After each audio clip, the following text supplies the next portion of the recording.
I guess with today, after the bell, we have NXP that's coming up. Joe, what do you make of what's to come here for this name and how we go ahead? Well, it's interesting to lead in to technology earnings, which is so significant today. And yes, NXPI reports after the close today. Also, Cadence Design Systems, which has been a fantastic under-the-radar technology name as well. For Cadence, you're probably going to see a revenue decline of somewhere around 3 to 5% year on year. EPS is going to grow somewhere around 25%. Over the last 3 months, there has been a lot of analyst revisions higher. So once again, Courtney, the bar has been raised significantly higher for these earnings, in particular for technology. Quick point on today. What's interesting about today is we almost have this bridge to get us to the technology earnings, and that comes from the revenge of the old economy. Look what's outperforming and leading the market higher today.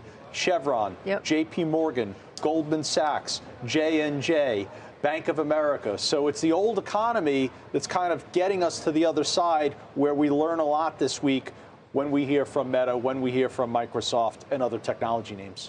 Yeah, and Jenny, it is actually interesting to see the Dow here having this nice run streak as we are waiting for some of these very important tech names that have really led the way higher for some time now, even in the face of continuing rising rates, which just continues to astonish me when we're looking at the entire landscape together. Astonishes me too. So last week I was on Worldwide Exchange with Frank, and they're doing this word of the day. And the word I chose was mercurial, subject to sudden or unpredictable changes of mood or mind. And I think that's kind of the market that we're in. And things don't always make sense. So to me, the expectations that are baked in for the Magnificent Seven to do well is so extreme. They need to be so good that it's almost kind of impossible. And so I love the way Joe's phrasing old economy. You can, old economy or the other 493 stocks that are out there, but we really need those to pull through. And so far, that's what they've been doing. I invest in a dividend strategy, and it's interesting to see that just in the beginning of this month, there's that kind of divergence again. Suddenly, the dividend indices are outperforming the S&P. The Dow's outperforming, value's outperforming growth. And what is that? That's just saying expectations, I think, are too high. Even if they don't tank the way Netflix and Tesla did, even if they don't tank, where can they go from here? We need the rest to do the work. So, yeah, that's what I'm looking for. Weiss, you think that there is room to go, though, obviously. You've been making some moves in and around these tech names. Yeah, I mean, it's, yes, but not in the tech names that are the Magnificent Seven. Okay. So one of the tech names I bought recently was Alibaba. Alibaba is sort of like a two-pronged story, because she has no choice but to further stimulate the economy. You can have major unrest with the youth unemployment there. That's what kills a lot of economies, a lot of countries, a lot of ruling classes, as we saw with the Arab Spring, right? Mostly young people.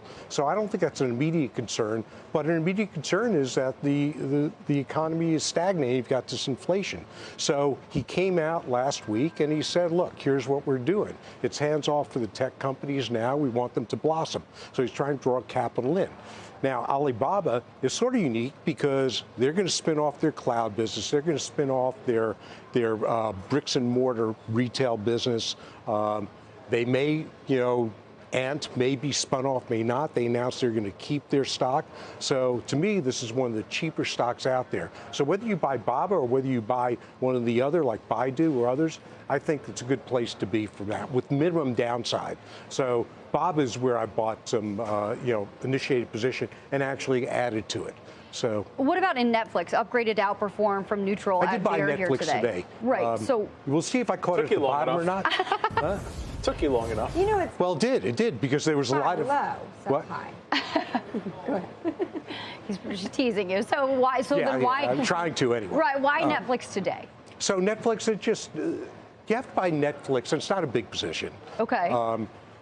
Netflix, if you look out next year, it gets a lot cheaper. It's not particularly cheap this year. I do believe what they've put in, the initiatives they have with ad and with password sharing, ending that, are very positive for the company.